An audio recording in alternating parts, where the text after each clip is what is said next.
Okay, magandang gabi po sa inyong lahat. Magandang umaga wherever your geographical situation. So, bali ngayon po si Pastor Frankie po ang magtuturo, no? Makikinig po tayo at at the end I will be praying. Ngayon, Pastor Ronald, doon sa iyong sinishare, no? I encourage everyone to stay, no, pagkatapos ng ating 1 hour na pagtuturo, no. Pastor Ronald is sharing something na important for us to understand and to know, para sa ganon is may panalangin po natin at later on kumbaga sa kanya we know yung ating patutunguhan. Okay, Pastor Frankie, please come in sa iyong i-share. Okay, so magandang gabi po sa ating lahat, no? At sa gabing ito, bali ang gagawin po natin ay quick review or balik-aral at the same time parang survey, overview of the whole book of the book of Nehemiah. Pero yung pinakang survey po natin or review, we will focus just on practical lessons or learnings that we can get from each chapter na pwede po nating may apply sa ating pong leadership, sa ating church, sa ating management, no, at sa ating pong mga ginagawa para sa kingdom. Okay? So yung background po ng Book of Nehemiah ay hindi ko na po babalikan dahil ilang beses na po itong naibigay sa atin, nailahad sa atin ni Pastor William, no? Umpisahan ko po ang ating pag-aaral sa pamamagitan po ng pagtingin sa buong aklat po ng Nehemiah. Okay? Ang Book of Nehemiah, kung titingnan po natin, ay nahahati sa dalawang part. Yung unang parte po, yung chapter 1 hanggang chapter 6 or 7, ay patungkol po sa building ng wall or rebuilding of the wall. Okay?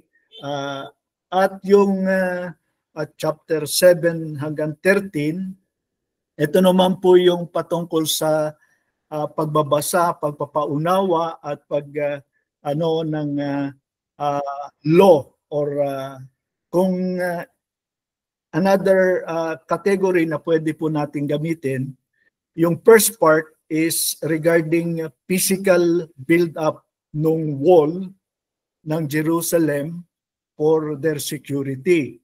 At yung second part naman po ay yung patungkol po sa spiritual. No? Ayan. So yung pong first part ang ating pong tatalakayin lang muna ngayong gabi, no? At titingnan po natin kung ano yung ating mapupulot na mga lessons or principles or practical things na we can apply sa ating pong pagmamanage ng ating mga local churches, pag-i-implement ng mga projects na ginagawa po natin, physical, no, or otherwise. Yeah. So, una po, doon sa chapter 1, okay, nakita po natin na nakatanggap po si Nehemiah ng bad news. Okay, ang walls ng Jerusalem were broken down, ang mga gates ay burned down, no? So, do sa chapter 4 nakita po natin sa verse 4 ng chapter 1 nakita po natin yung initial reaction ni Nehemiah. Siya po ay nalungkot, siya ay umupo, nag-mourn, and nag-fasting po siya. At ang pinakang importante po doon ay nanalangin po siya. Okay, nanalangin. Okay, so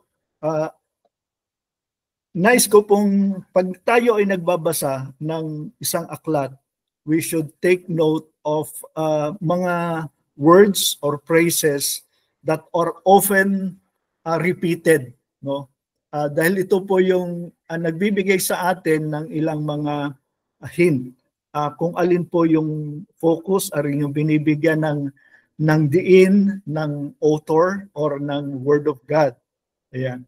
So dito po sa umpisa, yung initial reaction ni Nehemiah, ang may mabigat po dito na point ay yung pananalangin niya, which is pouring out sa Panginoon, sa Diyos, ang nilalaman ng kanyang puso. No? And then, mapapansin po natin, doon po sa may bandang verse 8, of course, kinonfess po niya yung kasalanan ng kanyang bansa, ng Israel. Pero doon sa kanyang confession, take note, yung pong remember. And he remembered the word, no, of God given to Moses. Yeah. So, dito po sa umpisa, makikita natin yung importansya ng prayer at saka ng word of God. Yeah. Prayer and word of God. Okay? So, sa ano ko po, no, dito sa chapter 1, ang pwede po nating ma-pick up dito na pwede nating may apply whenever we wanted to start or something that God has told us to do is prayer. At tingnan po natin yung Word of God connected do sa project or do sa situation natin or do sa vision na ipinakita po sa atin ng Panginoon. So, keywords are prayer and Word of God sa chapter 1. Amen. Of course, importante din po yung fasting na ginawa po niya, no? Yung sitting down in order to think and to mourn, no? And then, doon po sa chapter 2, ayan, sa chapter 2, alam po natin na si Nehemiah ay cupbearer. Okay, so every day, siya ay nakikita ng king at yung daily ambience ng kanyang personality, ng kanyang mukha, is very familiar na kay Artaxerxes, sa king. And napansin po siya na kakaiba ang dating ngayong araw na ito, malungkot, yan. At tinanong siya, no, bakit? And sinabi niya, yung problema, ang tanong ng hari, ano ang request mo? Ano ang request mo? Okay? Pero doon po sa verse 4, makikita natin na bago po sumagot si Nehemiah, again, nagpray po siya. Okay? Nagpray po si Nehemiah before answering the king. So nakita po natin dito, another thing repeated is prayer. Okay? Hindi po siya agad-agad sumagot or nagano. Okay? And so, sinabi po niya kung ano ang nais niyang gawin, pumunta sa Israel at desire niya na ma-restore, ano. And so, the king, binigyan siya po ng go signal, okay, ganyan, ano.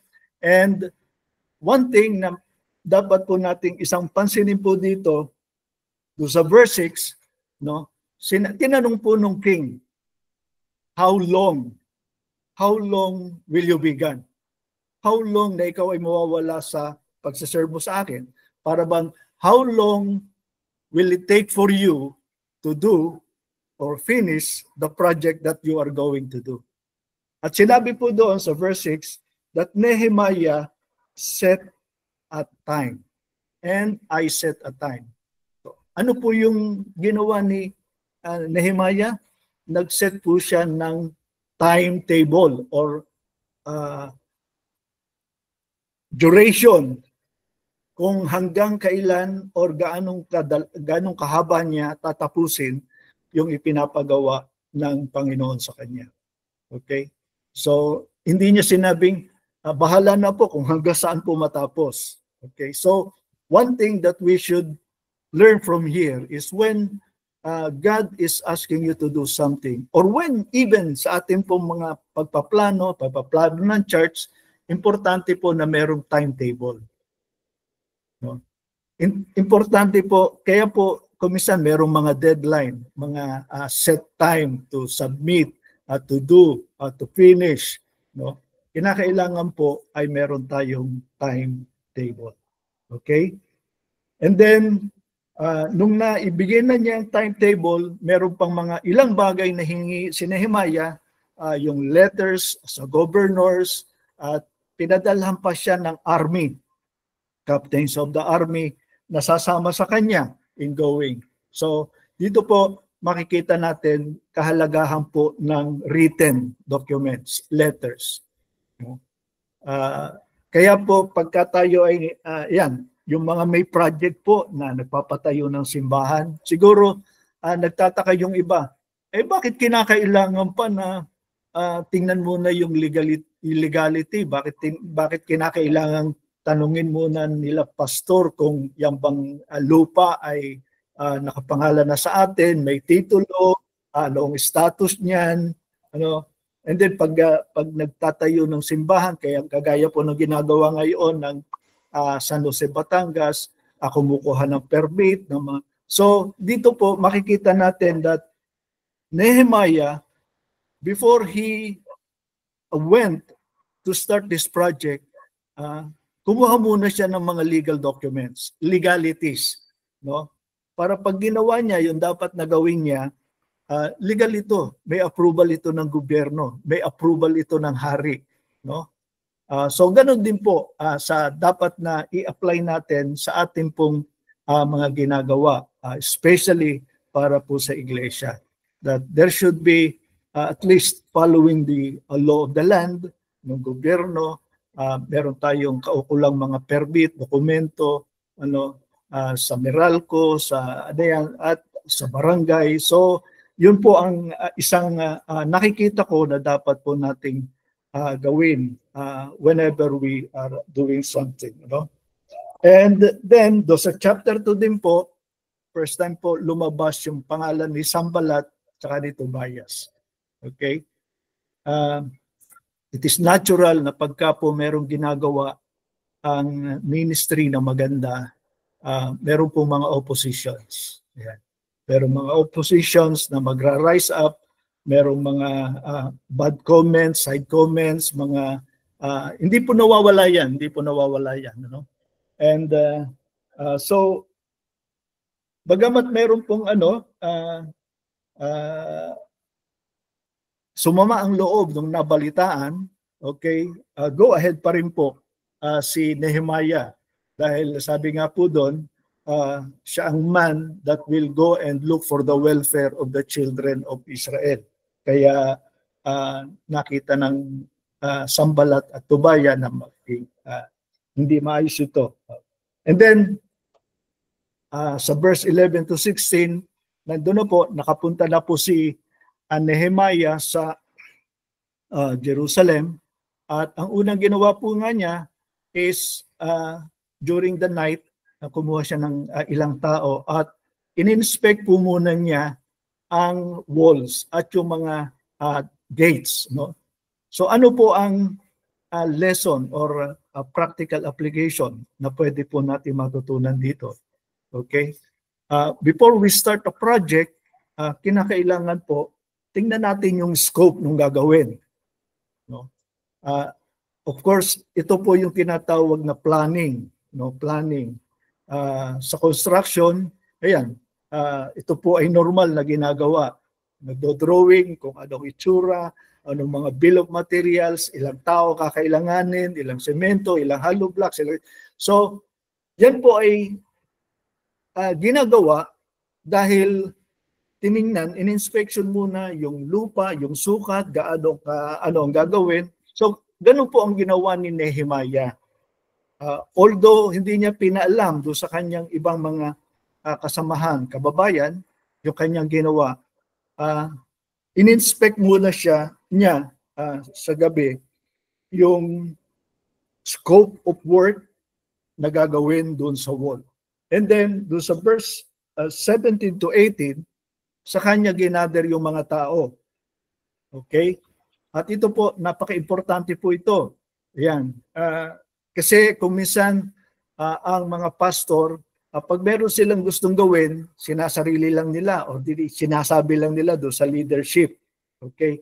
Dito po, ang ginawa po ni Nehemiah, inipon niya yung mga tao. At sinabi niya kung ano ang sitwasyon, no? At kung ano ang kinakailangan gawin. At kinuha niya yung agreement or yung commitment ng mga tao. At ang sagot po ng mga tao, okay, let us build up the wall. Let us build up the wall. Okay? Yung agreement ng congregation, napakahalaga po yan. Bakit po? Kasi importante po na sila yung mag-i-initiate, sila yung tutulong, sila yung kasakasama hanggang sa matapos yung project. Ayan. Siguro, napapansin ninyo si Pastor William, pagka po merong project na gustong umpisahan, church building, tinatanong po niya, nakapag-umpisa na ba kayo ng fundraising? No? Tinatanong niya, how much have you collected to build up the fund for the project? No? At kung wala pong may sagot or walang naiipon, it is an indication na maaaring hindi nyo po sinasabi sa congregation na let us build up a church. Let us build up this project upang tayo ay maging komportable. No? So pag sinabi ng congregation, yes, let us build up. Ready kami na tumulong. Ready kami mag-contribute ng labor kung wala kaming pera. No? So ito po yung isang matututunan natin dito kung bakit kinakailangan po na yung project na dapat natin gawin or yung vision ay kinakailangang i-share po natin sa congregation at sa ating po mga members. No? And ayan po, nung nag-umpisa na po, or nung nakita na po, narinig na naman po ng mga opposition ni Sanballat, ni Tobias at ni Geshem ang naging agreement or ang plano,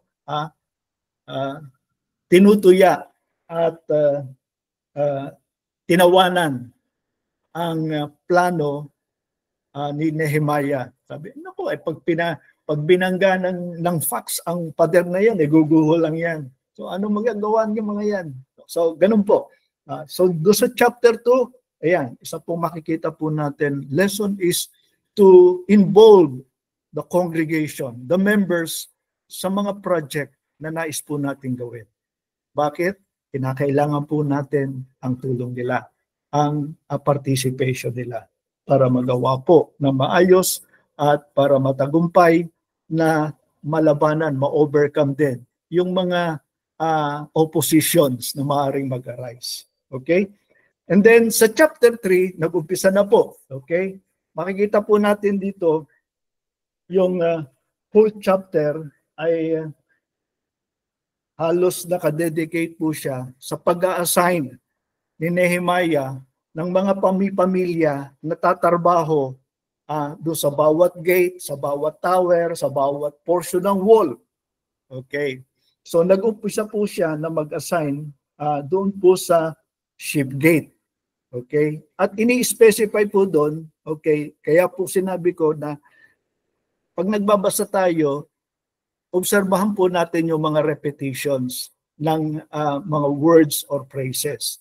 Ano? Sa bawat ship gate po na binanggit, pinag-assignan, ang sinasabi po doon, kakabit yung door, yung lock, yung beam, at saka yung bars.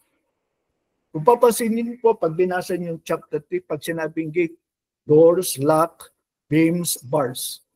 Paulit-ulit po yun. Bakit po? Ibig sabihin, yun po yung main thing na dapat gawin nung family na naka-assign do sa gate na yon, no?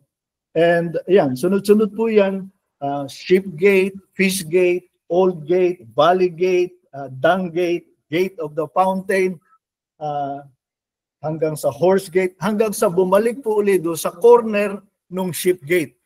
No? Ibig sabihin, the whole wall, bawat gate ay meron pong naka-assign na pamilya na magtatrabaho at specific po yung tatrabahuhin nila. Okay? What are we getting from this assignment sa mga gates?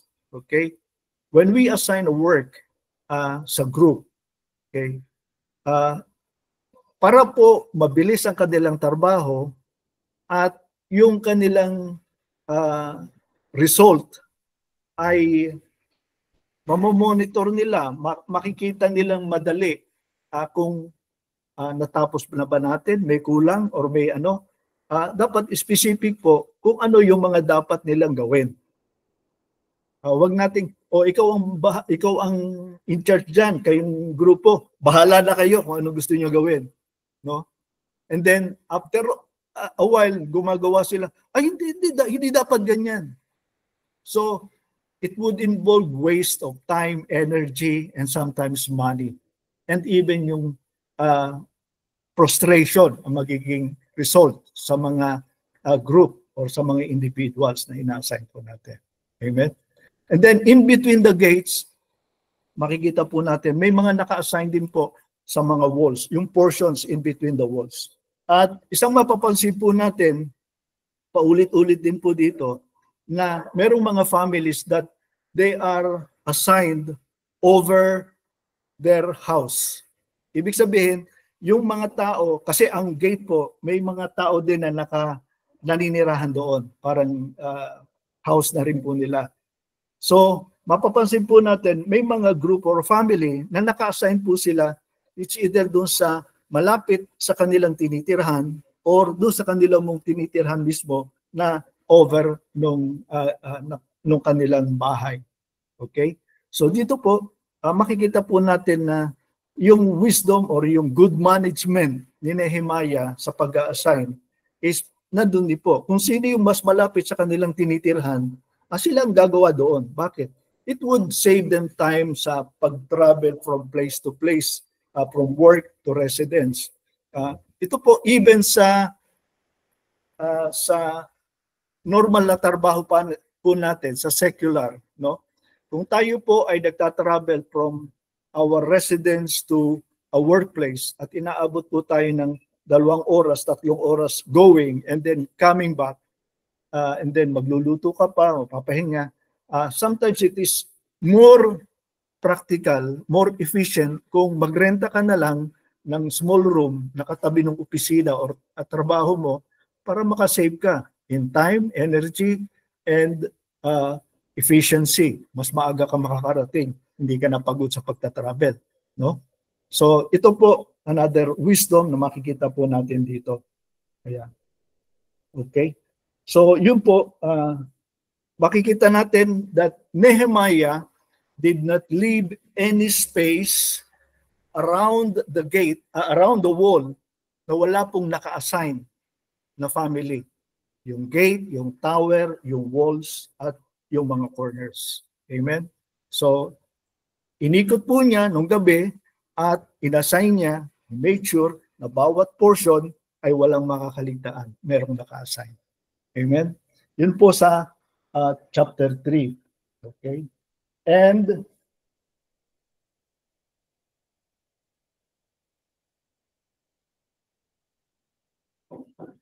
sa chapter 4 po, ayan, makikita po natin again yung opposition po. No? Dito po sa chapter 4, makikita po natin there are two kinds of oppositions or hindrances. Hindrances or oppositions from outside and then hindrances din po from the inside. No? So, alin po yung hindrances or oppositions from the outside?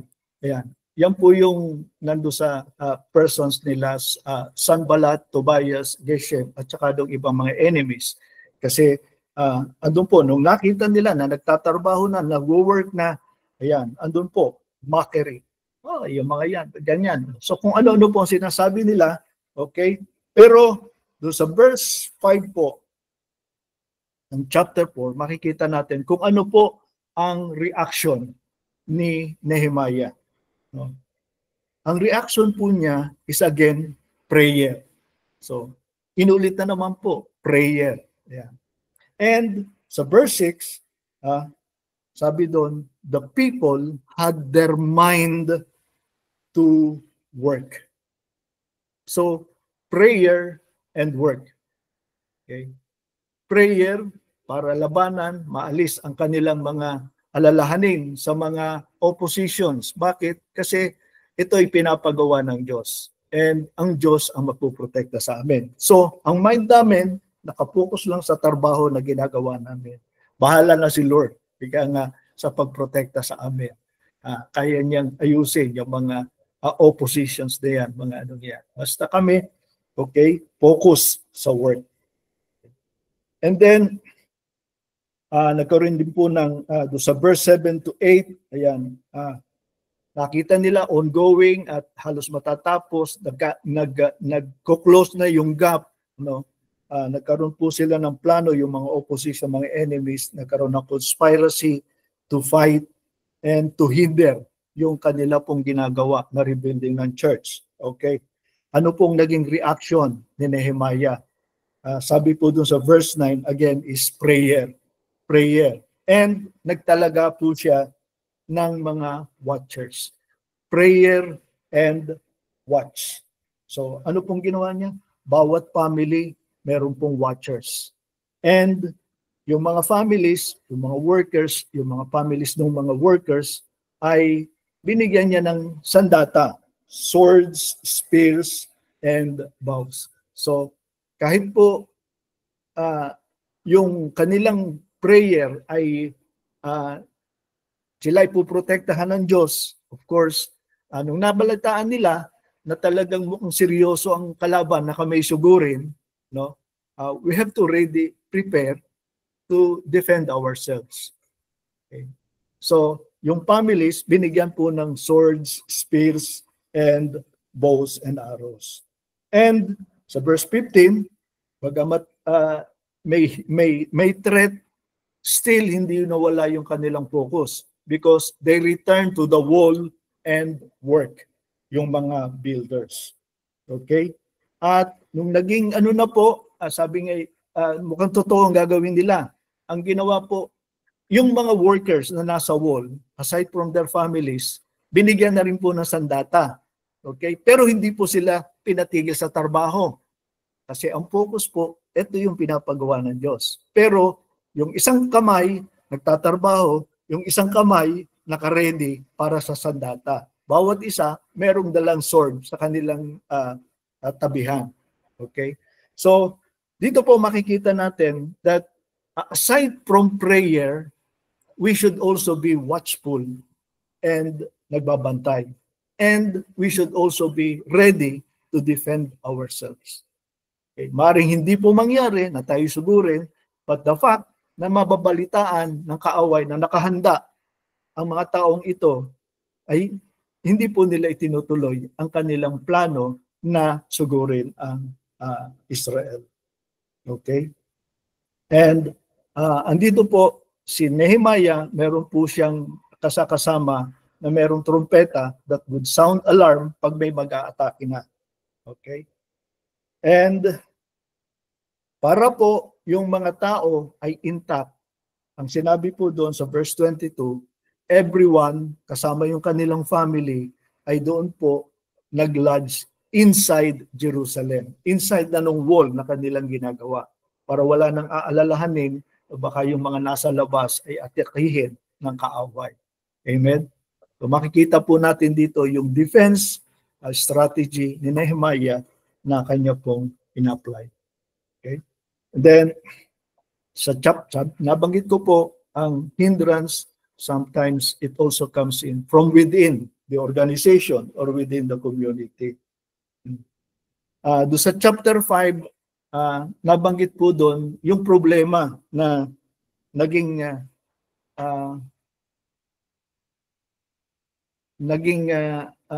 ano ng mga hinaing ng mga tao. Sila ay wala na ng lupa, sila ay binibigyan ng malaking tubo sa kanilang mga nahiram na pera. In short, in one word, usury. Ayan. Usury ang naging problema. Yung mga nobles, yung mga mayayaman, yung mga tao ay pinahirapan nila. Okay? At ang solusyon po na ginawa ni Nehemiah, kinausap niya itong mga to. No? At pinamukha niya kung ano yung problema. Bakit? Ano? At ano ang kasalanan. At ang naging solution po, nag-agree. Sabi, let us leave off this usury. Alisin na natin, iwanan na natin ito pagsasamantala sa ating mga kababayan. Yung mga inangkin natin o inano yung mga lupa, ibalik natin sa kanila. Yung mga nangutang na ibalik natin, i-restore natin. Okay? So, yun po ang ginawa, in-restore nila and nag-promise po yung mga dating mapagsamantala na hindi na po nila gagawin yon. Mababasa po natin yan sa verse 12 ng chapter 5. Okay? Dahil po yung mga dating governors, ganun kalupit ang ginagawa nila sa mga tao, kaya nga pinagsasamantalahan. Okay? Mababasa po natin sa verse 14 hanggang verse 17 na si Nehemiah, sabi doon, ay naging governor ng Jerusalem for 12 years. Okay, for 12 years. At from the time na siya ay governor, hindi po siya bumili ng lupa para sa kanyang sarili. And yung mga tao na nagtatrabaho or yung mga servants, yung mga workers, ay siya mismo ang nagpapakain. Siya mismo ang nagsusuporta. At dito po natin makikita na sa verse 12, yung pong tinatawag na Nehemiah's table. Binanggit po doon kung gaano kadami ilang tao at gaano kadami ang araw-araw ay inihahatag ni Nehemiah sa kanyang table para doon po kumakain yung mga nagtatrabaho at hindi po sila nahihirapan. Okay? So, as a governor, si Nehemiah, sinusuportahan po niya yung kanyang mga tauhan at hindi po siya nagsasamantala sa kanila. Okay? Yan po sa chapter 5. At sa chapter 6 po, okay, again, ando na naman po yung opposition from the outside. Si Sanballat, si Tobias, at saka si Gesem, mga enemies. At nakita po nila na kumpleto na yung wall, kinakabit na yung mga gate. Delikado na to. So, pinadalhan po nila ng sulat si Nehemiah. Halika dito, mag-usap tayo dito sa labas, someplace somewhere else. Pero ang sagot po ni Nehemiah, okay, ito po isang learning din po na makikita natin o dapat anuhin is, ang sagot niya, I am doing a great work. That should not cease until it is finished. So, bakit ako pupunta sa inyo? Meron akong mas mahalaga kaysa sa pakikipag-usap sa inyo. Ibig sabihin, si Nehemiah, nakafocus siya sa pinapagawa ng Diyos because ang treatment niya sa project, sa vision, sa work na pinapagawa ng Panginoon is something that is great. Okay? Pag ang isang bagay po na pinagawa sa atin ng Panginoon, ganito ang treatment natin, we would not allow distractions, hindrances to stop the work. Kung minsan po, nangyayari po sa atin ito, even sa akin po, kung minsan, there are times na meron mga project na gusto kong gawin, inumpisahan, pero dahil may nag-come up na na-distract, nakalimutan na, naiwanan na, nakahang ang isang bagay na dapat ay tinapos. So, dito po makikita natin yung talagang focus, determination. Bakit po ganun ka sincere si Nehemiah? Because makikita po natin nung siya ay pinayagan ng king, tinanong siya kung how long will you be gone? How long will it take? No? And he set a time. He set a time. So dito po makikita natin that hindi lamang po yung work ay great, pero meron din siyang timetable or target na deadline na kinakailangan ma-meet. Ayan. Okay? So, 4 na beses po siyang inattempt na i-draw outside attention ng paggawa, pero same response ang ginawa po niya. Meron akong great work na ginagawa, hindi pwedeng maabala. And true to His word, true to His work, no, sa tulong ng kanyang mga kasama, the wall was completed in 52 days. In 52 days, less than 2 months, no? At nung nakita po ng mga opposition sa labas na nagawa ito in a very short period of time, no, na-conclude nila na ito ay gawa ng Panginoon Diyos. Amen? So, yung great work po, ayan, ay nakita at naging testimony sa mga enemies, oppositions na talagang ang Diyos ay nasa kanila at ito ay pinagawa ng Diyos. Okay? And then sa chapter 7, after po na mabuild yung wall, yung mga gates, yung mga doors, no? Hindi po natapos doon ang management ni Nehemiah in restoring the welfare of Jerusalem and the citizens of Jerusalem, of Israel. He appointed, sabi doon, porters, singers, Levites, and mga doorkeepers. Okay? And he appointed somebody who is in charge of Jerusalem. Nag-appoint po siya sa verse 3, he appointed those who watches on gates, and even everyone should watch over his house. Ayan. Another learning po dito. Okay? Sa bawat iglesia po, sa bawat bahay, ay kinakailangan po tayo merong mga watchers. Mga watchers. Huwag po tayo maging kampante. Okay? Huwag po tayong maging kampante na, okay na. Okay. No. Because the enemies, hindi po sila tumitigil. Mga oppositionist palagi po nandyan yan. So, importante po yung mga watchers at saka yung mga workers sa simbahan. Amen? And then, ayan, verse 5 hanggang 73 ng chapter 7, dito po, siguro yung iba hindi na masyadong binabasa ito dahil puro pangalan. Okay. Importante po rin ito. Bakit? Kinakailangan pong may ma-pick up tayo na lesson na may apply natin dito. Meron po siyang tinatawag na registry, listahan, rehistro ng mga tao na dumating sa Jerusalem at sa Judah. Yung pong mga unang nakasama ni Zerubbabel. Okay? Ngayon, sa ating pong mga local churches, sa ating mga iglesia, hindi ko po alam kung meron po tayong mga registry ng mga members or meron tayong mga dating nakasama, guest, or mga dating na bigla na lang nawala, hindi natin napansin.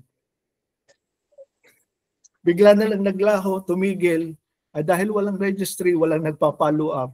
No? Nawala na lang bigla, walang nag-follow up. Bakit? Kasi wala po tayong listahan. Hindi natin alam kung sino-sino, saan nakatira, sino mga nag-invite dito. No? Kaya doon po sa ating ina-apply na strategy, yung G12, yung intentional discipleship, yung pagkakaroon po ng mga cell groups, maganda po ito. Dahil ito po, in small groups, natatrack down natin kung sino po yung 12 or less than 12 nakasama natin. At pag hindi po nakaka-attend ng ating gathering, nawawala, madali po natin siyang napapollow up. No? At hindi po natin nahahayaan na mawala or makalimutan natin. No? Amen? So, yan po hanggang chapter 7. Pagdating po ng chapter 8, okay, first time, mababasa po natin ang pangalan ni Ezra. Bakit po? Dahil umpisa na po ito doon sa spiritual side naman po. Kung yung chapter 1 to chapter 7 is about the wall, W-A-L-L, yung 8 onwards ay about the law, L-A-W. Yung binaligtad po na wall, law, ayan, natagdagan lang po ng isa, L. Okay, so ito po, from chapter 8 onwards, ang focus po dyan is pagbabasa ng law or ng spiritual side at pagpapaunawa. Hindi lamang po pagbabasa para marinig, no? and they try to make them understand about the law upang ito ay kanilang masunod at patuloy na makapag-worship sila sa Panginoon. Okay, so hanggang dyan na lang po ang aking pong sharing sa gabing ito, and I hope that we have learned some practical lessons or guides na pwede nating may apply sa ating pong leadership, sa ating pong management ng local churches, no?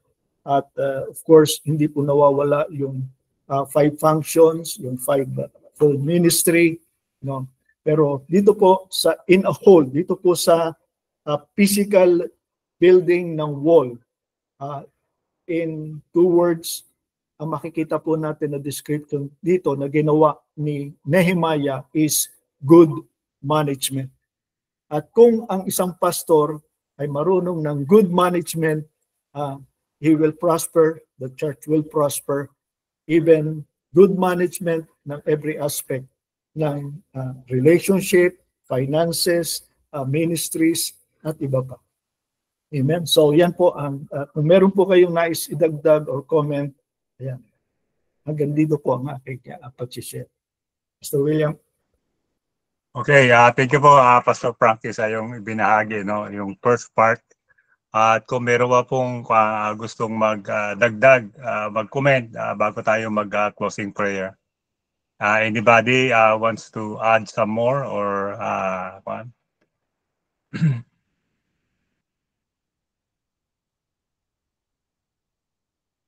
narito ba si Pastor Vidal?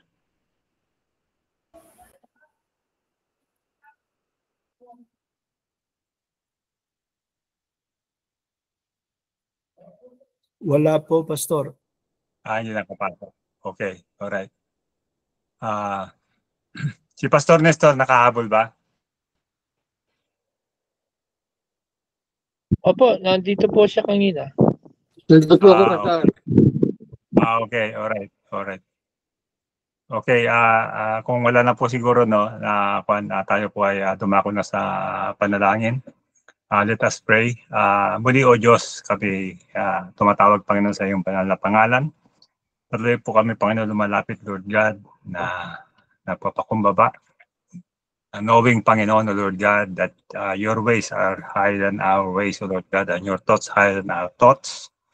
Doon sa iyong, Panginoon, tinuro, Panginoon, Lord God, through the study of Nehemiah. Nawa, Panginoon, O Lord God, na maganap po, Panginoon, Lord God, ang bawat lingkod mo, O Diyos. At ang pananampalataya, Panginoon, of believing in you, O Lord God, na sa mga iglesia, Panginoon, O Lord God, na nananalangin, Panginoon, sa lupa, sa building, even, Panginoon, Lord God, sa pagpapalamig, Panginoon, ng panambahan, Lord God. I pray, Panginoon, Lord God, itong principle ng Nehemiah ay patuloy, Panginoon, Lord God, na maganap at magawa, Panginoon, at may apply, O Lord God, to every local churches. And I pray, Panginoon, O Lord God, the wisdom you are going to impart, Panginoon, sa mga leaders, O Lord God, na ito nga po, Panginoon, ay hindi magsilbing head knowledge lang, kundi maging reality, Panginoon, O Lord God. Na alam po namin, Panginoon, yung ginawa, Panginoon, ni Nehemiah, Lord God, ay isang bagay, Panginoon, Lord God, na napakalaki, napakalalim. Lord God, and yet, Panginoon, by faith and true faith, O Lord God, believing you, Lord God, ay ito, Panginoon, naganap, O Lord God. Thank you, Holy Spirit, Lord God, for your guidance, O Lord God, sa iyo, Panginoon, mga itinalaga, Panginoon, na servant sa mga local churches, O Lord God. And I pray, Panginoon, that you will give them, Lord God, the good health, the wellness, the wholeness, O Lord God, upang patuloy na maganap, Panginoon, at magawa, Panginoon, Lord God, ang iyo, Panginoon, iniatang, Panginoon, Lord God, sa kanila, O Diyos, as you, Lord God, send them, Panginoon, as you call them, O Lord God, in the community. Father, I pray, O Lord God, and continue to declare that we will not die, but live until the works of the Lord.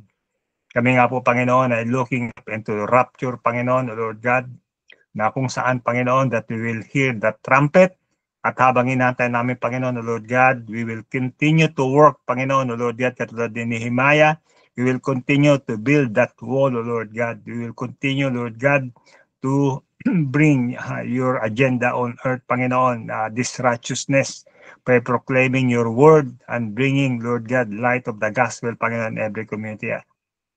Salamat po, Panginoon, O Lord God, for every servants that are in here, O Lord God, and sa mga, Lord God, part, Panginoon, Lord God, na ang iyo, Panginoon, hands, O Lord God, will be upon your servants, and that you will give good success, Panginoon, O Lord God, sa bawat isa, that we will be walking, Panginoon, in prosperity, we will walking, Panginoon, O Lord God, in success and victory, Panginoon, because, Lord God, ito, Panginoon, ang nais mo, Panginoon, Lord God, upon your people, O Lord God. And I pray, Panginoon, Lord God, provisions after provisions shall follow, O Lord God. Darating, Panginoon, O Lord God, na kung saan, Panginoon, O Diyos, na masumpungan mo, Panginoon, Lord God, na makakita namin, Panginoon, ang iyong kamay, Panginoon, Lord God, God, you has prospered, Panginoon, ni Himaya sa kanyang ginawa, Panginoon, O Lord God, na physically, Panginoon, O Lord God, you have prepared, Panginoon, the place, O Lord God, and the people, Panginoon. Hallelujah. Salamat muli, Panginoon, O Lord God, sa iyo, Panginoon, na pagganap.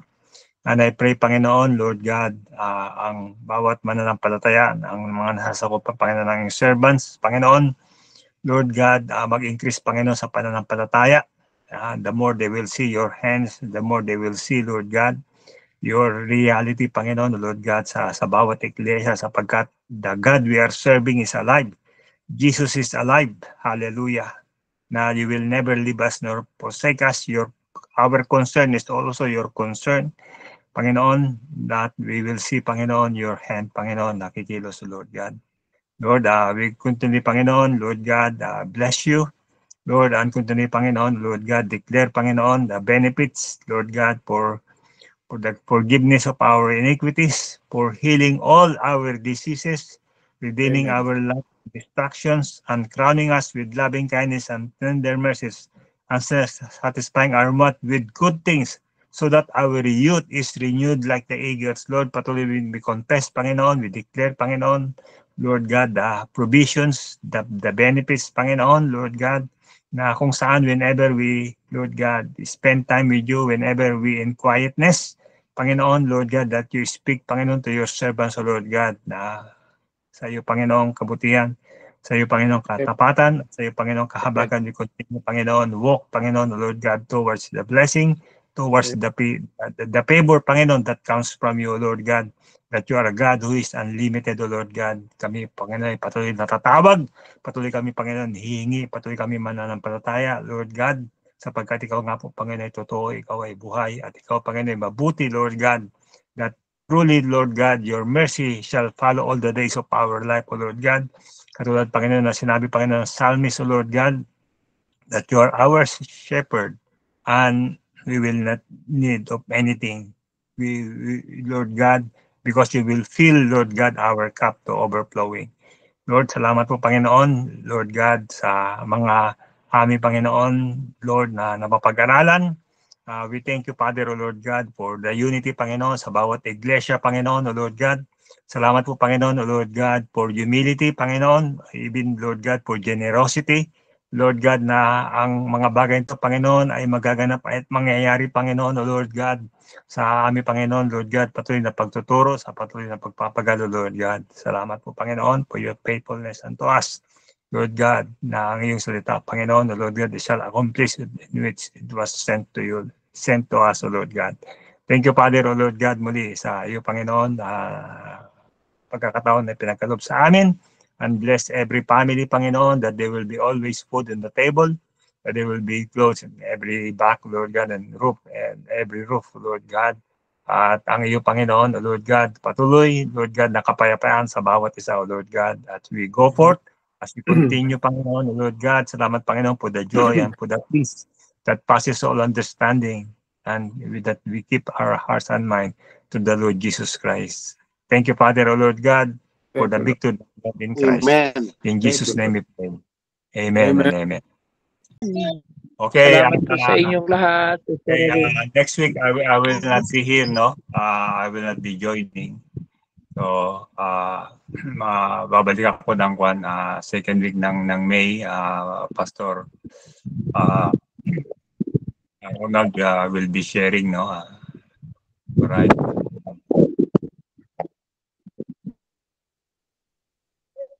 So magka-travel po ako next week sa Florida, then I will be joining my daughter sa cruise na 1 week. So yun po bale. Alright? So tapos na po tayo if Okay po. not unless otherwise you have something to